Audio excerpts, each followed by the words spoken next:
Bonjour Sébastien, bienvenue. Bonjour Laurent, merci de votre accueil. Avec plaisir. Donc vous êtes directeur général Europe du Sud de Manhattan, qui est éditeur intégrateur de solutions supply chain commerce, OMS, TMS, WMS. C'est bien ça? C'est ça. Alors aujourd'hui, on observe clairement un boom de l'e-commerce et les conséquences sur la supply chain. Et notamment, on aimerait pouvoir prédire l'avenir. Alors aujourd'hui, quelles sont les tendances pour 2021 que vous observez auprès de vos clients sur ces sujets? Laurent, merci. En effet, on a vécu dans l'année 2020 une explosion des volumes e-commerce. Et je vais vous parler aujourd'hui d'à peu près 6 tendances qui sont ce qu'on observe sur le marché et ce qui nous permet là-dessus de vous prédire un petit peu quels sont les grands enjeux et quels sont les grands sujets. Le premier point, très clairement, il tourne avec cette explosion de volumes e-commerce qui sont principalement traités au niveau des entrepôts, sur cet impératif de mieux gérer par rapport à une tendance de fond qui est un niveau de mécanisation, de robotisation qui s'accélère, de gérer au mieux les différents actifs, les différents assets que les sociétés ont, qui sont bien évidemment les hommes, qui sont au centre de tout ça, mais ce niveau de robotisation de plus en plus élevé. Et l'impératif pour les entreprises, pour les distributeurs, pour les retailers aujourd'hui, c'est de trouver le bon niveau d'ordonnancement de tous ces moyens qui sont mis à disposition pour le traitement des commandes e-commerce, pour permettre cette optimisation des entrepôts. Cette tendance de fond qui a commencé avec la mécanisation il y a de nombreuses années et puis qui s'accélère en fait avec la robotisation aujourd'hui, met de nombreux moyens à disposition des entreprises, qui sont des moyens, par exemple des machines de tri qui historiquement sont dans les entrepôts, puis des niveaux de robotisation avec des robots de goods to man, par exemple.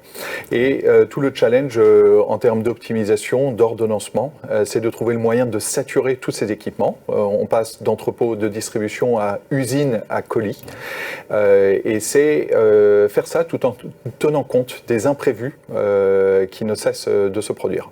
Donc ça, c'est certainement la première grosse tendance qui nécessite en fait un vrai sujet d'optimisation au niveau des entrepôts. D'accord, très bien. La deuxième tendance, elle tourne autour d'un constat qui est que les supply chains ne peuvent pas juste reposer sur des grands entrepôts avec un niveau de mécanisation et de robotisation élevé, comme on vient d'en parler, mais c'est la multiplication des points de traitement des commandes e-commerce, bien évidemment.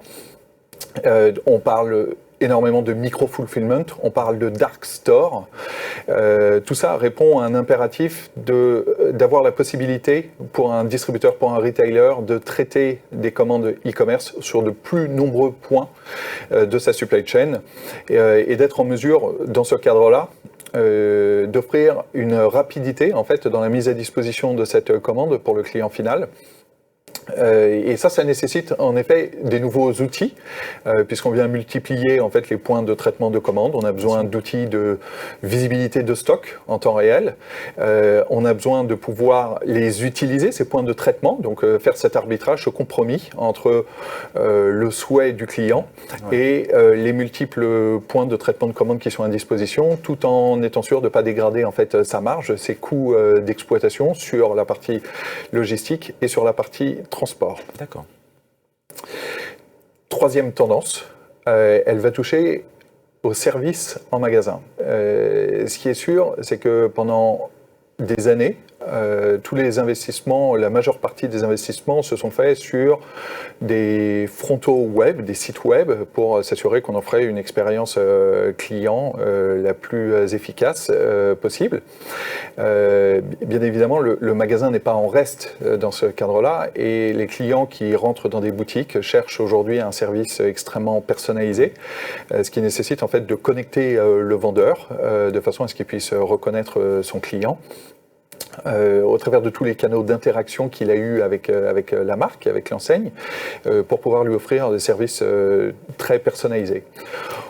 On constate aussi que une certaine génération en fait de clients sont veulent interagir beaucoup plus directement en fait avec la marque. Donc on parle à ce moment-là de digital self-service qui vont permettre à une génération directement de déclencher des échanges, remboursements directement au niveau d'application plutôt que passer par le service client. Donc pour la marque et l'enseigne, l'enjeu c'est d'avoir cette vision 360 du client.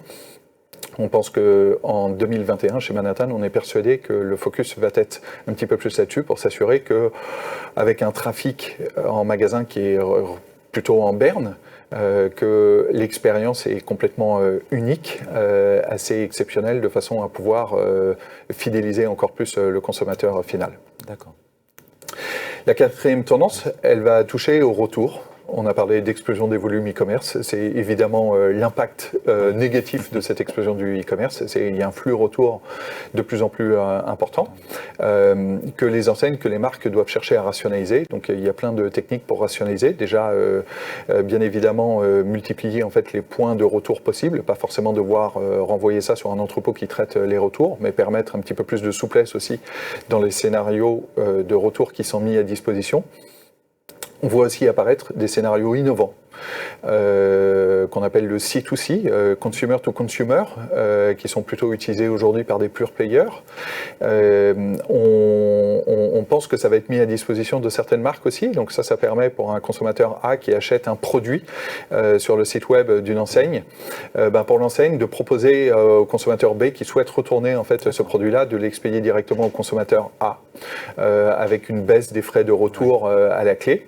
Tout ça permet de fluidifier, d'accélérer en fait le traitement des retours, d'utiliser en fait un stock qui est dormant parce qu'il est justement en transit entre le client, d'ailleurs qui retourne un petit peu quand il le souhaite, à partir du moment où il a déclenché le retour. Donc il y a un vrai sujet au niveau des retours qui est passionnant et qui peut être générateur d'énormément d'économies pour les enseignes et les marques. D'accord. Autre tendance de fond. On parle souvent de pic pour des retailers, souvent quand on arrive sur la dernière partie de l'année d'ailleurs, avec les Black Friday, les French Tech Days, et puis bien évidemment les périodes promotionnelles à l'approche de Noël. La tendance là-dessus, c'est la multiplication des pics. Déjà basée sur des opérations promotionnelles qui s'accélèrent pour tirer un petit peu son épingle du jeu et attirer de plus en plus de consommateurs.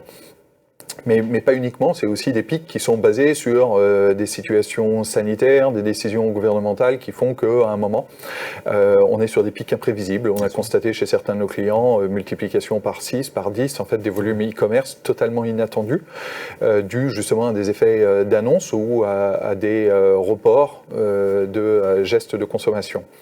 L'impératif pour les enseignes et pour les marques, c'est d'être prêt à traiter ces volumes, ces pics à n'importe quel moment, et ça devient en fait la nouvelle norme. Donc est-ce qu'on peut encore parler de pics ? Je pense qu'en tout cas le caractère prévisible des pics disparaît pour s'accélérer, et ça crée un vrai challenge pour les enseignes qui doivent être prêtes à s'adapter à ça. D'accord. Enfin, finalement, la dernière tendance, elle est un petit peu plus technique, mais on n'oublie pas que la supply chain, historiquement, et le commerce sont un terrain d'innovation, un terrain d'essai sur l'introduction de nouvelles technologies. Et que dans ce cadre-là, il y a un impératif d'être agile pour pouvoir s'adapter en fait à cette innovation, pour pouvoir la mettre en œuvre le plus rapidement possible.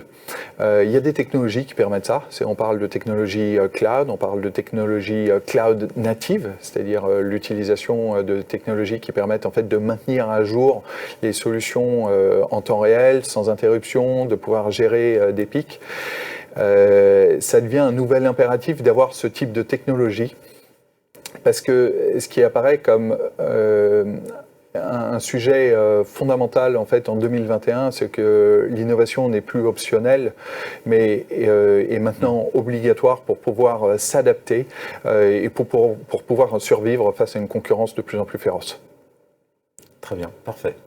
Merci Sébastien, merci pour ces éclairages et cette vision. Et merci d'avoir participé à cette première édition de l'Agora Live Supply Chain. Donc merci à Manhattan pour sa participation. À très bientôt.